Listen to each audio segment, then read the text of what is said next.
So hello students, in last lecture we were studying work energy and power. तो उस chapter में मैंने आपको काइनेटिक एनर्जी और पोटेंशियल एनर्जी के बारे में पढ़ाया था लास्ट लेक्चर में। तो उसके बाद हम नेक्स्ट टॉपिक स्टार्ट करेंगे फ्री फॉल। तो फ्री फॉल समझने के लिए सबसे पहले मैं आपको पढ़ाऊंगा ट्रांसफॉर्मेशन ऑफ एनर्जी क्या होता है। What is transformation of energy.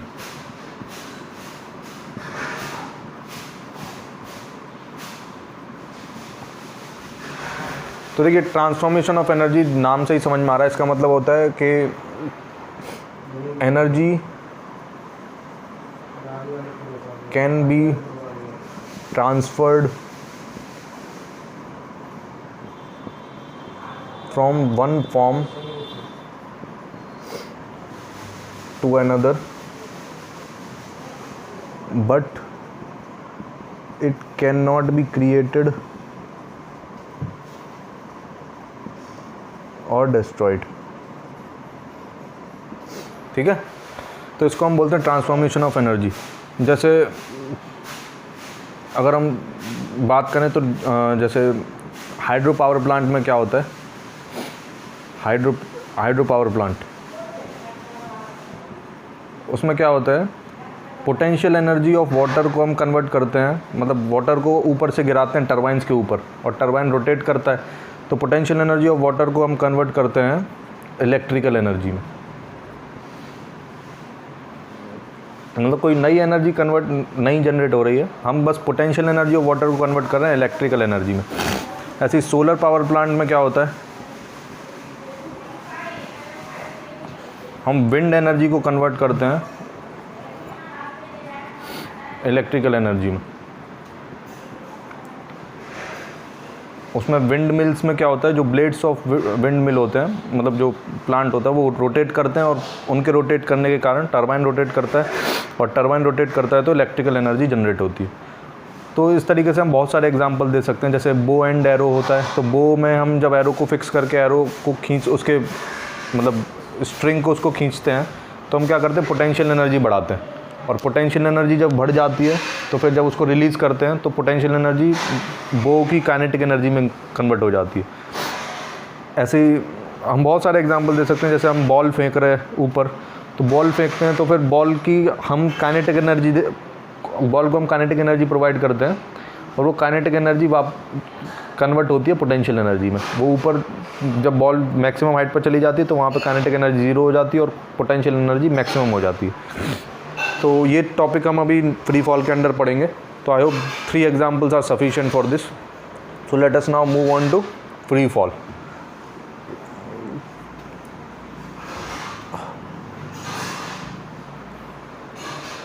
So first of all I will define what is free fall. So a body can be said to be in free fall if it is moving only under the action of gravity। मतलब body को हम तब free fall में बोलेंगे जब body सिर्फ action of gravity के कारण मूव करे और उस पर कोई फोर्स ना लगे एक्सेप्ट ग्रेविटी, तो हम बोलेंगे body is in free fall. अब जनरली बच्चों को ये मिसकंसेप्शन होता है कि बॉल मान लीजिए ऊपर से नीचे गिर रही है, ये ग्राउंड है और बॉल यहाँ से गिर रही है, तभी हम इसको फ्री फॉल बोलते हैं। ऐसा नहीं है, अगर बॉल को हम ऊपर भी फेंकें तब भी ये सिर्फ फ्री फॉल ही कंसिडर करेंगे अगर हम एयर को नेगलेक्ट करें। Air is neglected. ठीक है, मतलब बॉल ऊपर जाए या नीचे जाए, दोनों केस में ये ग्रेविटी के ही अंडर में चल रही है, तो इसलिए हम इसको बोलेंगे फ्री फॉल। ठीक है, so but we will now study both of these cases separately. So let us begin now.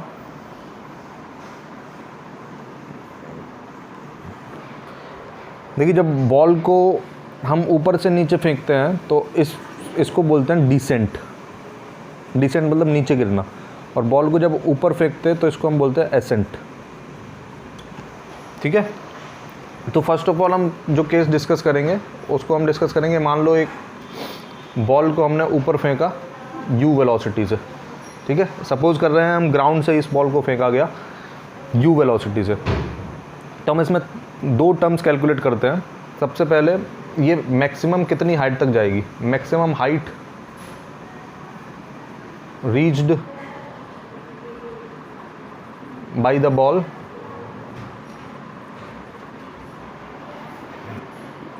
First चीज़ हम ये कैलकुलेट करना चाहते हैं, और second time for which ball remains in air, ठीक है। हम ये दो चीज़ कैलकुलेट करना चाहते हैं। ये केस फर्स्ट है, तो अब चलिए दोनों चीज़ें कैलकुलेट करते हैं। तो देखिए इस बॉल का मोशन क्या होगा, पहले ये अपवर्ड जाएगी, असेंड करेगी, और उसके बाद ये डिसेंड करेगी, ठीक है। तो देखिए ये अभी हम कंजर्वेशन ऑफ एनर्जी से कैलकुलेट करेंगे, क्योंकि इसका एक सॉल्यूशन हम काइनेमेटिक्स में पढ़ चुके हैं, मतलब मोशन में पढ़ चुके हैं, मोशन वाले चैप्टर में। तो अभी हम मोशन के चैप्टर से नहीं कंसीडर करेंगे इसको, हम वर्क एनर्जी के कॉन्सेप्ट से डील करेंगे इसको, ठीक है। तो चलिए पहली चीज़ कैलकुलेट करते हैं। तो फर्स्ट चीज़ है maximum height reached by the ball.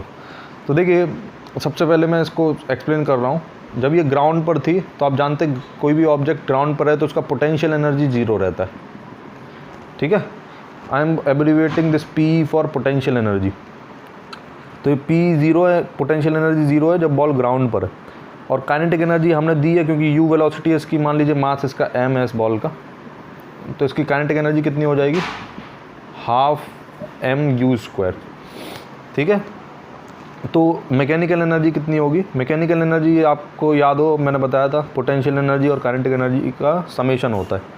तो हम क्या लिखेंगे P + KE, तो ये सिर्फ कितना हो जाएगा, हाफ m(u²), ठीक है। अब देखिए हम मैक्सिमम हाइट निकालना चाहते हैं, तो हमें पता नहीं कितनी हाइट तक जाए, तो मान ले रहे कि h हाइट तक गया, मान लीजिए यहाँ तक गया, ठीक है, ये हाइट हो गई h। अब देखिए अगर आप सोचें तो मैक्सिमम हाइट पर आप काइनेटिक एनर्जी के बारे में क्या कमेंट कर सकते हैं। तो देखिए kinetic energy top most point पे कितनी होनी चाहिए, ये एग्जैक्टली ज़ीरो होनी चाहिए, क्योंकि अगर यहाँ वेलोसिटी ज़ीरो नहीं हुई तो ये और ऊपर तक जाता। तो जब ये मैक्सिमम हाइट पर पहुँचेगा तो उस समय पर इसकी वेलोसिटी ज़ीरो हो चुकी होगी। और पोटेंशियल एनर्जी कितनी हो जाएगी यहाँ पे, mgh, है ना। तो फिर यहाँ पर मैकेनिकल एनर्जी कितनी होगी, ये हो जाएगी, चलिए यहाँ पर लिखता हूँ, मैकेनिकल एनर्जी एट टॉप, ये कितनी हो जाएगी, mgh सिर्फ, ठीक है, क्योंकि काइनेटिक एनर्जी ज़ीरो है। तो फिर by law of conservation of energy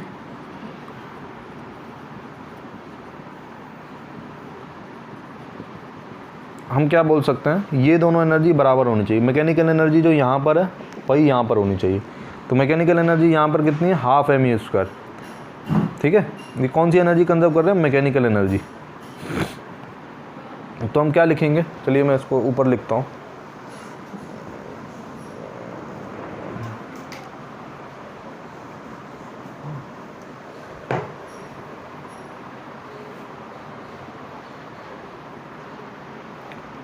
तो मैकेनिकल एनर्जी कंजर्व करेंगे तो देखिए क्या आता है, हाफ m(u²) = mgh, ठीक है। तो m कैंसिल हो जाएगा और h की वैल्यू क्या आएगी, u²/2g। This h is hmax, मतलब maximum height reached by the ball. तो फिर इस फार्मूले को याद रख सकते हैं, डायरेक्टली सवाल मिलते हैं इसी फार्मूले पे, ठीक है। तो ये फर्स्ट पार्ट हमने केस फर्स्ट का कैलकुलेट किया। अब सेकंड पार्ट है कितने समय के लिए मतलब एयर में रही, ठीक है, तो वो कैलकुलेट कर लेते हैं।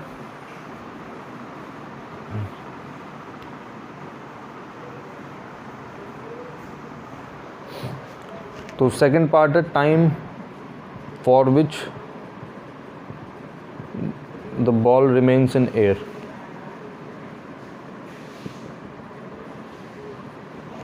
ठीक है। अब देखिए मैं आपको एक इम्पॉर्टेंट बात बताना चाहता हूँ। जैसे सपोज़ करिए ये बॉल यहाँ से थ्रो किया आपने और ये मैक्सिमम हाइट और वापस से ये यहाँ पर ही आ गया, ठीक है। तो देखिए अगर मैं 2 पॉइंट सेलेक्ट करूँ इनके बीच में, मतलब टॉप मोस्ट पॉइंट और ग्राउंड के बीच में, लेट्स से ये दोनों पॉइंट्स ए और बी, तो इन 2 पॉइंट्स के बारे में हम बोल सकते हैं कि जब बॉल एसेंट के वक्त इन दोनों पॉइंट को क्रॉस करेगी, ठीक है, तो सपोज करिए टाइम लगा टी एसेंट या फिर T1 मान लेते हैं, T1 टाइम लगा। ये ए और बी ग्राउंड और टॉप पॉइंट नहीं है ना, कोई भी बीच में मैंने रैंडम पॉइंट सेलेक्ट कर लिए, हालांकि ये दोनों भी हो सकते थे, मतलब सारे पॉइंट्स असेंट के दौरान कोई भी 2 पॉइंट सेलेक्ट कर लिए मैंने, तो असेंट करते वक्त समय लगा T1, और फिर जब डिसेंट करेगी तो इन दोनों बॉल को जब इन दोनों पॉइंट्स को जब क्रॉस करेगी तो सपोज करिए टाइम लगा T2। तो फिर ये अभी मैं विदाउट प्रूफ बोल रहा हूँ, ये T1 और T2 एग्जैक्टली इक्वल होते हैं, मतलब कोई भी 2 पॉइंट को क्रॉस करने में अपवर्ड या डाउनवर्ड सेम टाइम लगता है बॉल को, ठीक है। और एक और इम्पॉर्टेंट बात मैं बता रहा हूँ, चलिए मैं इसको स्टेट कर देता हूँ। Time of crossing 2 points in upward और डाउनवर्ड मोशन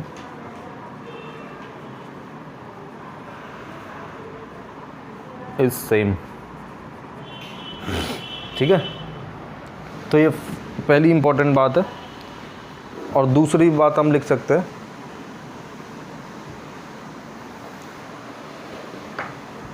मान लीजिए बॉल को आपने यहाँ से थ्रो किया अपवर्ड, ठीक है, और ये मैक्सिमम हाइट मान लीजिए यहाँ पर है, ये मैक्सिमम हाइट है H max.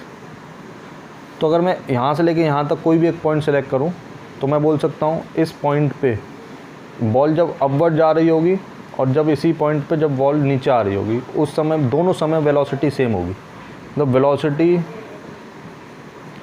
Of ball at a particular height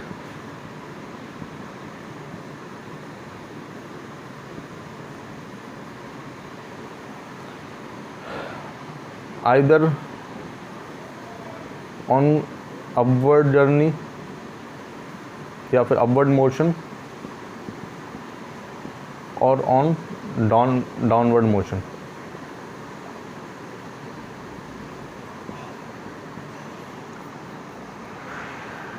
is same, है ना। ये मैं अभी प्रूव करके भी दिखाऊंगा। अब देखिए इजीली प्रूव कर सकते हैं, क्योंकि यहाँ पर इनिशियली ग्राउंड पर आप देखें तो मैकेनिकल एनर्जी कितनी है, ये सिर्फ बॉल की काइनेटिक एनर्जी के बराबर है, क्योंकि पोटेंशियल एनर्जी कुछ नहीं है यहाँ पे। यू वेलोसिटी से फेंका, पी 0 हो जाएगा यहाँ पे। और एक पर्टिकुलर हाइट अगर सेलेक्ट कर लें, मान लीजिए एच हाइट पर, तो पोटेंशियल एनर्जी तो फिक्स हो गई, कितनी, mgh, ठीक है। तो एनर्जी कंजर्व रहनी चाहिए। मान लीजिए यहाँ वेलोसिटी v है बॉल की, तो इस जगह पर काइनेटिक एनर्जी कितनी हो जाएगी, ½ mv²। तो फिर अगर हम एनर्जी कंजर्व करें तो यहाँ क्या लिखेंगे, ½ mu² जो ग्राउंड पर है इज इक्वल टू, और टॉप मोस्ट पॉइंट पर कितनी है टोटल एनर्जी, काइनेटिक और पोटेंशियल दोनों ऐड करेंगे, क्योंकि मैकेनिकल क्या होता है, काइनेटिक प्लस पोटेंशियल, कितना होगा, ½ mv² प्लस mgh, ठीक है। तो देखिए m कैंसिल हो जाएगा पूरी इक्वेशन से, तो इस gh वाले टर्म को इधर भेज दीजिए, तो देखिए क्या आता है, u² minus gh whole into 2 is equal to v², ठीक है। इस gh को मैं इधर लेकर आया और फिर 2 को उधर भेज दिया, तो ये टर्म आया। चलिए मैं स्टेप बाय स्टेप लिख देता हूँ, वरना कुछ बच्चे परेशान हो जाएंगे कैसे आया ये। u² माइनस gh, देखिए इसको gh को उठा के इधर LHS में लाए और RHS में बचेगा v²/2, ठीक है। अब इस 2 को इधर भेज दीजिए, तो ये आ जाएगा v² is equal to 2 times u² minus gh, ठीक है।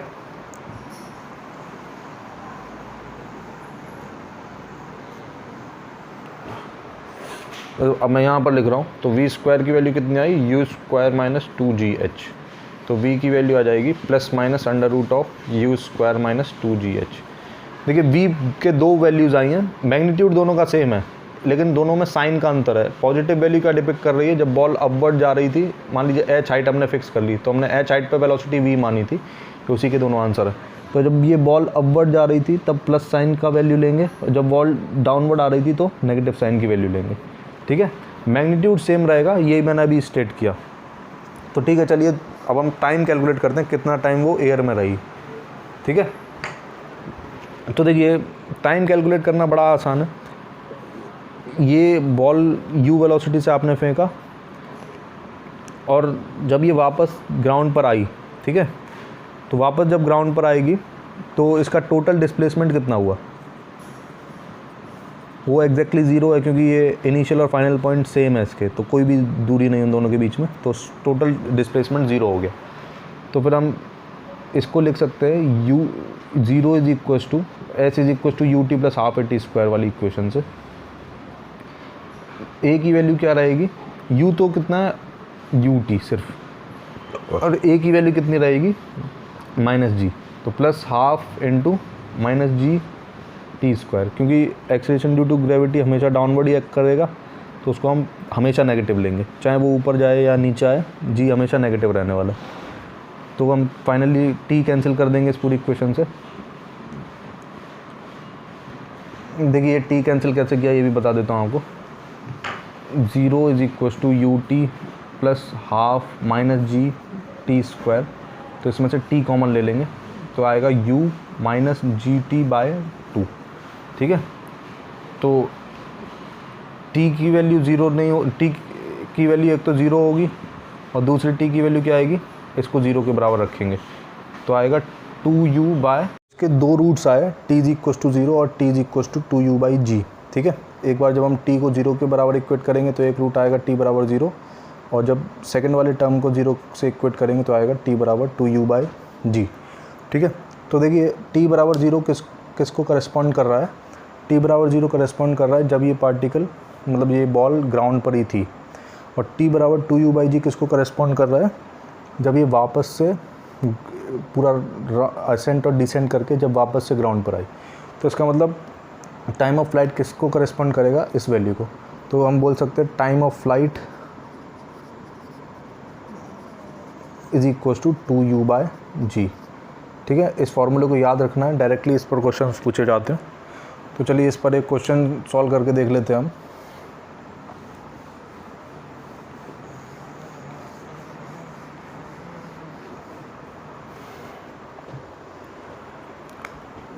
सपोज करिए आपसे बोला गया कि a ball is thrown vertically upwards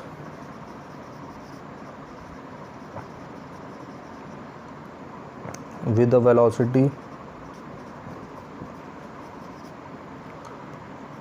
10 metre per second. ठीक है, आपसे दो पार्ट पूछे गए, कैलकुलेट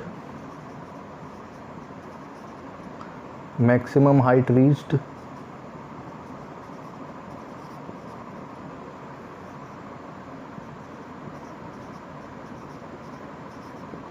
और सेकंड पार्ट पूछा गया टाइम ऑफ फ्लाइट। ठीक है, तो अब देखिए दोनों के डायरेक्टली फार्मूले अभी हमने डिराइव किए हैं, तो डायरेक्टली फार्मूला यूज़ कर सकते हैं आप। तो अगर हम फर्स्ट सॉल्व करें तो एच मैक्स कितना होगा, यू स्क्वायर बाई टू जी। ठीक है, अभी हमने जस्ट डिराइव किया है, तो u की वैल्यू कितनी दे रखी है 10, तो 100 10 का स्क्वायर अपॉन 2 इंटू 10, क्योंकि g की वैल्यू होती है 10। जब भी नहीं दिया होगा तो g को हम 10 एज्यूम करेंगे, हालांकि इसकी वैल्यू एक्चुअल होती है 9.8, तो जब तक ये मेंशन नहीं है 9.8 तब तक हम क्या मानेंगे 10 मानेंगे। ठीक है, तो g की वैल्यू 10 हो गई, तो फिर इसको सॉल्व कर देंगे तो कितना आएगा, देखिए एक 10 कैंसिल आउट हो जाएगा और 2 से ये 5 टाइम्स है ना, तो ये आ जाएगा 5 मीटर्स। तो एच मैक्स की वैल्यू आई 5 मीटर्स। ऐसे बी पार्ट हम सॉल्व कर सकते हैं। टाइम ऑफ फ्लाइट का डायरेक्ट फार्मूला क्या है, 2u बाय जी, अभी जस्ट कैलकुलेट किया हमने। तो 2 इंटू यू की वैल्यू कितनी है 10 बाई 10, 10 कैंसिल आउट हो जाएगा, तो 2 सेकेंड्स। समझ में आया। अब चलिए इस क्वेश्चन का और पार्ट करते हैं हम। ये 2 पार्ट मैंने अभी करा है, इसके 2 पार्ट और करते हैं। चलिए मान लीजिए आपसे सी पार्ट में पूछा गया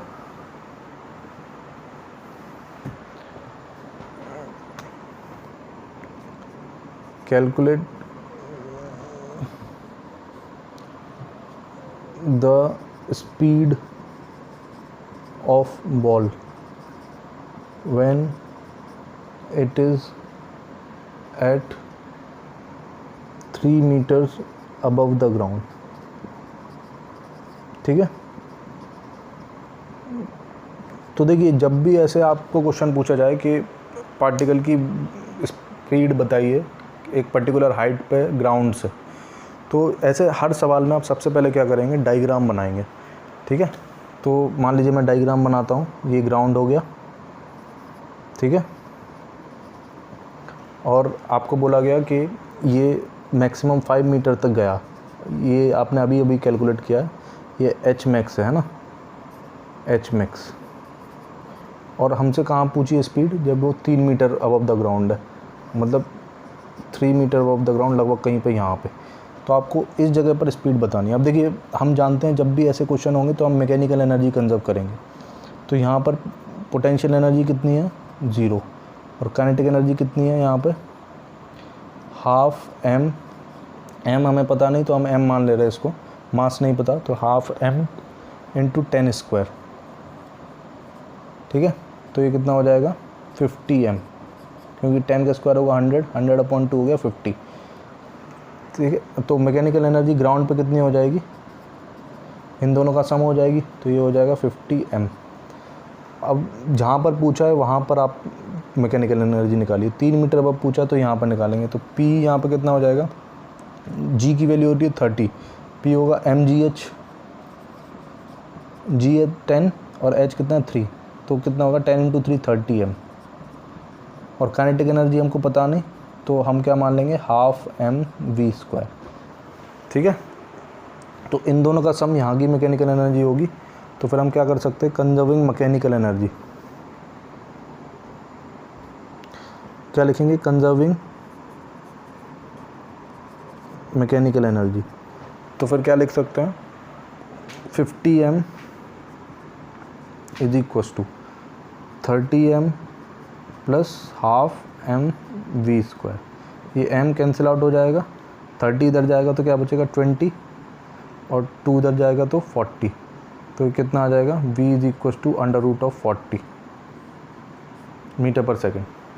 ठीक है, इसको और फर्दर सॉल्व करने की ज़रूरत नहीं है, ये मैंने डायरेक्ट लिख दिया, आप कैलकुलेट कर सकते हैं। 30 को मैंने इधर भेजा तो आया 50 - 30 20। ठीक है, फिर 2 को इधर भेज दिया तो 20 × 2 आया 40, और फिर अंडर रूट ले लिया दोनों साइड, तो 40 v का v आ गया √40 मीटर पर सेकेंड। तो ये आंसर हो गया है ना। अब देखिए इसके प्लस माइनस दोनों आंसर आएंगे, हमें सिर्फ मैग्नीट्यूड चाहिए इसलिए मैंने √40 ले लिया है। ये थोड़ा सा अच्छा क्वेश्चन था, इसको आप 1-2 बार खुद से भी सॉल्व करके देखिएगा बिना सॉल्यूशन देके, तो आपको ये अच्छे से क्लियर हो जाएगा ना।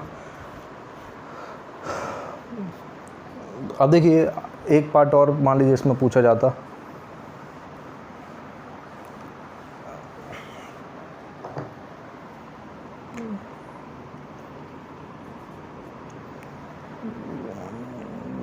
Calculate the time taken by the ball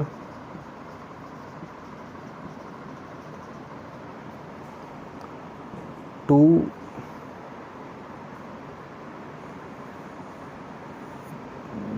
या फिर for kinetic energy to become 0। ठीक है, मतलब बॉल को कितना टाइम लगेगा अपनी काइनेटिक एनर्जी 0 करने में। अब देखिए हम जानते हैं जब बॉल को फेंकते हैं तो ग्राउंड से फेंकेंगे तो टॉप मोस्ट पॉइंट तक जाती है, तब टॉप मोस्ट पॉइंट पर उसकी काइनेटिक एनर्जी 0 होती है। तो बेसिकली आपसे क्या पूछा जा रहा है, यहाँ से यहाँ तक का टाइम, तो टोटल टाइम आपको कितना लगा है वो हमने अभी कैलकुलेट किया 2 सेकेंड। ठीक है, तो टॉप मोस्ट पॉइंट तक जाने में जितना टाइम लगेगा उतना ही वापस आने में लगेगा, तो हम बोल सकते हैं इस पार्ट के लिए time taken is equals to 2/2। 2/2 क्यों, क्योंकि 2 टोटल है और जितना जाने में लगेगा उतना ही आने में लगेगा, तो 2/2 is equals to 1 second. This is the answer for this question. ठीक है, तो और क्वेश्चन आप अपनी बुक से सॉल्व करके देख सकते हैं। आई होप ये 4 सवाल आपको जितना भी तक मैंने सिखाया वो कंप्लीट सिखा रहे हैं इससे। चलिए इसका हमने अभी केस फर्स्ट डिस्कस किया है, केस सेकंड डिस्कस करते हैं।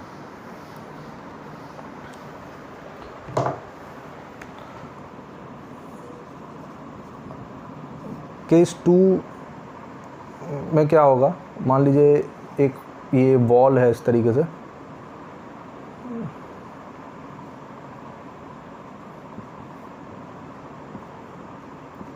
इस तरीके से कोई वॉल है और यहाँ पे से एक बॉल को ड्रॉप किया गया, मतलब इनिशियल वेलोसिटी कितनी है, 0, मतलब बॉल इज़ ड्रॉप्ड। ठीक है, बॉल अगर ड्रॉप की गई या फिर रिलीज़ कर दी गई तो हम क्या बोलेंगे कि U 0 है और रिलीज्ड है ना, ये टर्म यूज़ होते हैं बुक में। तो इसमें भी 2 पार्ट पूछे जाएंगे कि टाइम कितना लगेगा ग्राउंड तक आने में। फर्स्ट हम कैलकुलेट करेंगे time taken to reach the ground. ठीक है, ये फर्स्ट पार्ट पूछा गया। और सेकंड पार्ट आपसे पूछा गया speed with which it reaches the ground.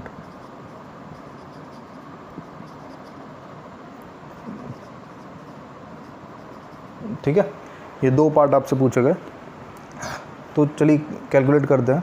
अब देखिए टाइम टेकन कैलकुलेट करने के लिए हमको डिस्प्लेसमेंट की इक्वेशन का हेल्प लेनी पड़ेगी। तो हमने इक्वेशन क्या पढ़ी है, S = ut + ½ at²। मान लीजिए इसकी हाइट आपको दे रखी है h। ठीक है, अब देखिए साइन कन्वेंशन क्या होता है, जो भी मतलब वेलोसिटी, एक्सेलरेशन या फिर डिस्प्लेसमेंट, जो भी चीज़ हम कैलकुलेट कर रहे हैं वो जो डाउनवर्ड डायरेक्शन में है उसको हम क्या कंसीडर करते हैं, उसको हम नेगेटिव कंसीडर करते हैं, और जो प्लस y एक्सिस की तरफ है उसको हम पॉजिटिव कंसीडर करते हैं। तो देखिए बॉल जब नीचे चलेगी तो इसका डिस्प्लेसमेंट किधर होगा, डाउनवर्ड डायरेक्शन में होगा। तो डाउनवर्ड डायरेक्शन मतलब माइनस y एक्सिस की तरफ। तो डिस्प्लेसमेंट हम h नहीं लेंगे, क्या लेंगे, -h।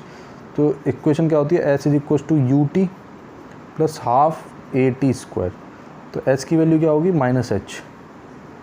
ठीक है, और u कितना है, 0, तो ये टर्म 0 ही हो जाएगा। प्लस ½ और एक्सेलरेशन कितना होगा, वो एक्सेलरेशन हमेशा g डाउनवर्ड ही लगता है, तो फिर ये -g हो जाएगा और t²।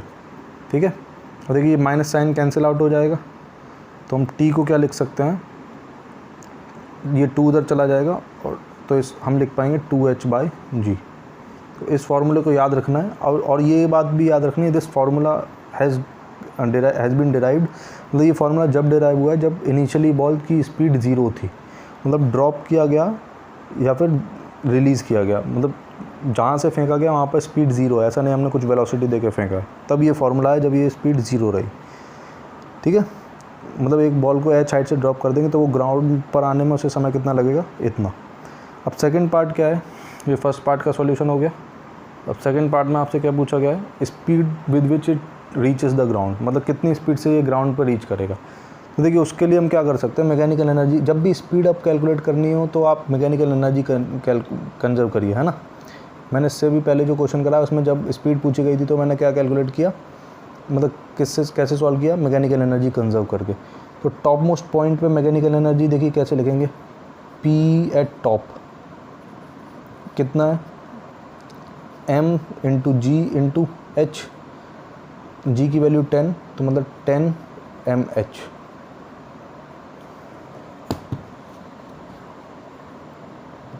कितना हो जाएगा ये, 10 mh। ठीक है, और काइनेटिक एनर्जी कितना है टॉप पे, वो 0 है।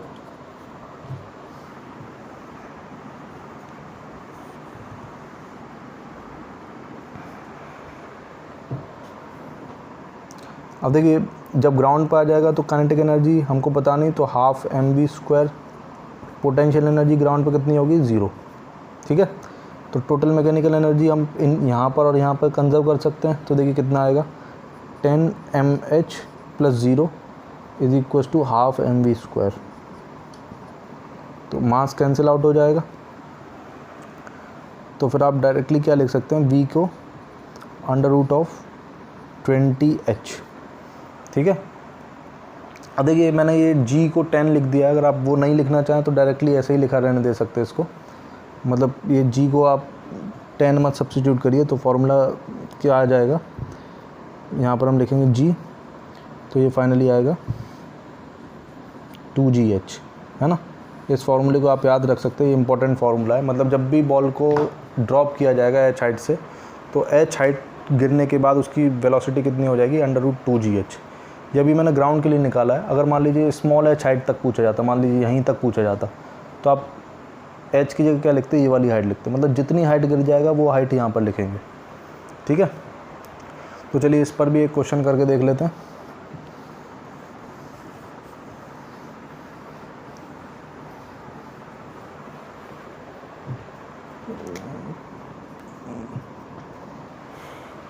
सपोज एक बॉल को फेंक दिया गया, यहाँ ड्रॉप कर दिया गया, और ये हाइट है मान लीजिए 10 मीटर्स, ठीक है। आपसे पूछा गया कि calculate time taken by the ball to reach the ground.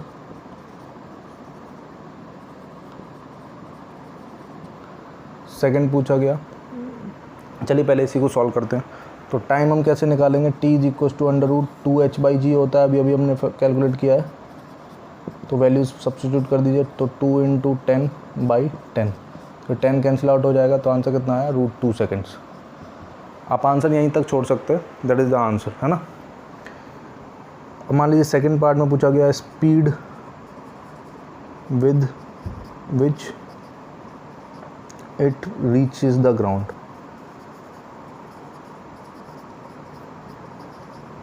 ठीक है, तो इसके लिए डायरेक्टली फॉर्मूला क्या है, √2 × g × h, 2gh, तो क्या आएगा 2 × 10 × 10, मतलब 10√2 मीटर पर सेकेंड।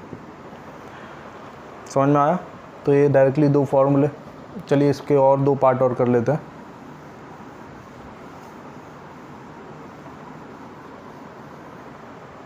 मान लीजिए आपसे थर्ड पार्ट में पूछा गया कैलकुलेट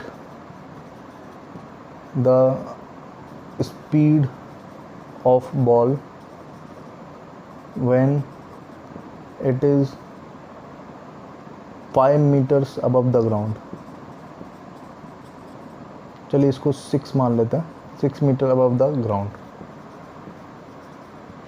ठीक है, मतलब ग्राउंड से कितना दूर पर है, 6 मीटर पे, तब इसकी स्पीड बतानी है। यहाँ पर स्पीड कितनी होगी जब भी ये बॉल यहाँ पर आ जाएगी तब। ठीक है, तो मैंने बताया था जितना ये गिर जाए उतना हाइट हम 2g से मल्टीप्लाई करके अंडर रूट लेके हम वेलोसिटी बता सकते हैं। तो इसका आंसर हम डायरेक्टली क्या लिख सकते हैं, v = √2 × g × h कितना हो जाएगा, कितना हाइट गिरी है ये 10 - 6 मतलब 4 मीटर्स, तो यहाँ 4 लिखेंगे तो कितना आ जाएगा √4 × 2 × 10 मतलब 80, तो √80 कितना होता है लगभग 4√5 मीटर पर सेकेंड, है ना। कैसे आया ये, इसको हम लिख सकते हैं 16 × 5 और 16 का रूट क्या होता है 4, तो 4 बाहर आ गया और √5 अंदर, तो 4√5 मीटर पर सेकेंड। और मान लीजिए यहाँ तक का टाइम पूछ लिया जाता अगर फोर्थ पार्ट में, time in above case, above problem, above question, तो हम कैसे निकालते। तो देखिए हमें फाइनल वेलोसिटी पता है, इनिशियल वेलोसिटी पता है और एक्सेलरेशन पता है, तो हम फर्स्ट इक्वेशन यूज़ कर सकते हैं, v = u + at। v कितना है 4√5, ठीक है, क्योंकि डाउनवर्ड है इसलिए माइनस लिखेंगे क्योंकि डाउनवर्ड चल रहा है, इनिशियल वेलोसिटी 0, एक्सेलरेशन भी डाउनवर्ड है तो -10 लिखेंगे × t, तो ये माइनस माइनस कैंसिल हो जाएगा, तो टाइम कितना आ जाएगा 4√5/10 सेकेंड्स। ठीक है, तो आई होप आपको दोनों प्रॉब्लम समझ में आए। और देखिए फ्री फॉल ख़त्म हो गया है, फ्री फॉल इतना ही है। अब जो लास्ट पार्ट है इस चैप्टर का, लास्ट टॉपिक बचा है पावर, उसको भी देख लेते हैं।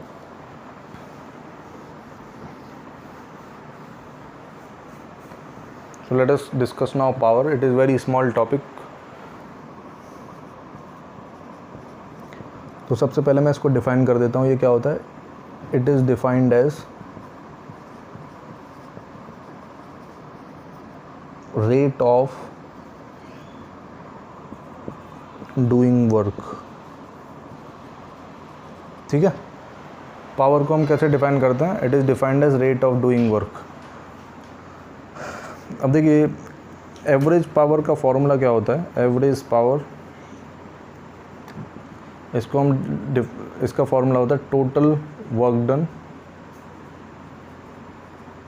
Upon total time taken. ठीक है, this is the formula for average power. अब देखिए इसकी एसआई यूनिट की बात कर लेते हैं, यूनिट क्या होगी इसकी। तो देखिए वर्क डन की क्या होती है, जूल, टाइम की क्या होती है, सेकंड। तो क्या होगी इसकी, जूल पर सेकंड, है ना। इसको हम क्या बोलते हैं, वॉट भी बोलते हैं, WATT, कैपिटल W से रिप्रेजेंट करते हैं। जेम्स वॉट नाम का एक साइंटिस्ट था, उसके नाम पर ये यूनिट दी गई है। तो ये इसकी एसआई यूनिट है।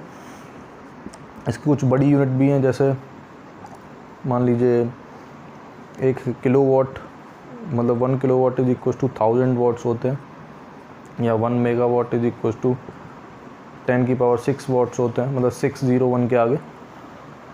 और बड़ी यूनिट एक होती है हॉर्स पावर, 1 हॉर्स पावर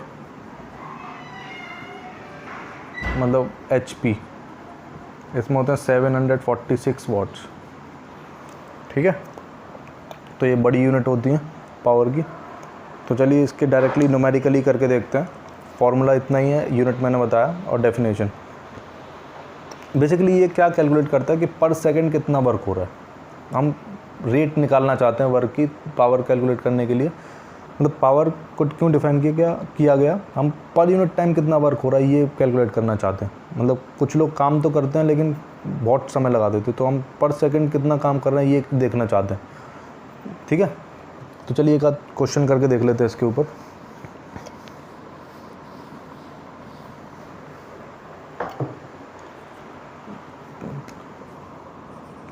मान लीजिए सबसे पहला क्वेश्चन है, a boy carries a bucket of 5 kg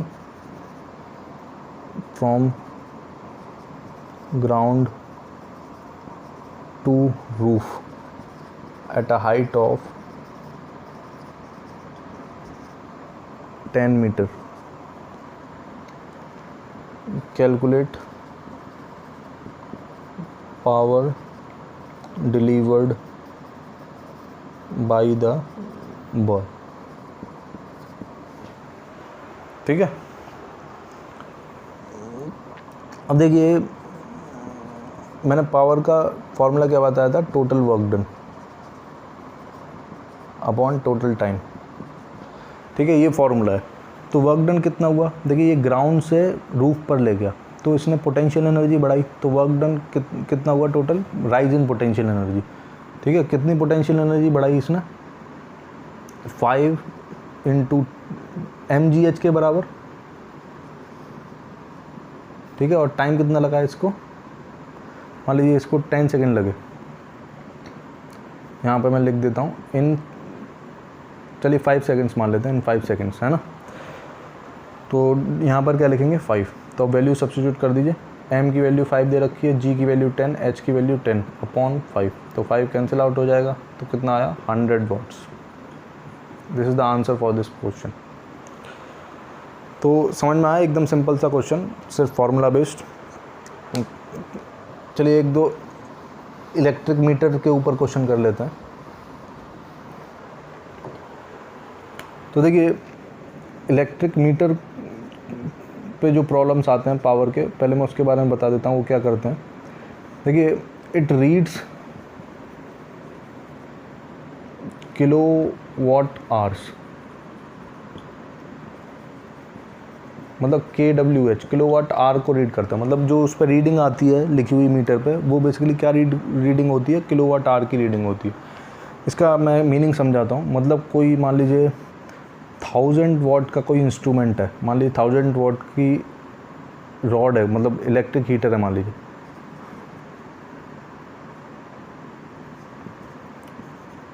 ठीक है।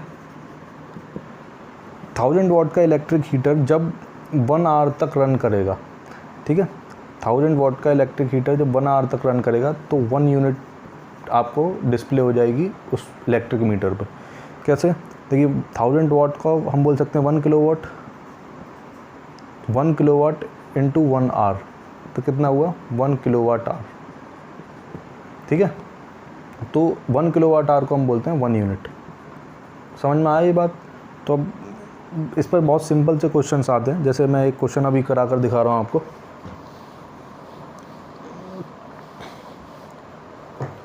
जैसे आपसे बोला गया एन इलेक्ट्रिक हीटर ऑफ 1000 या फिर 1500 watts runs for 90 minutes every day, ठीक है। Calculate the number of kilowatt hour consumed every day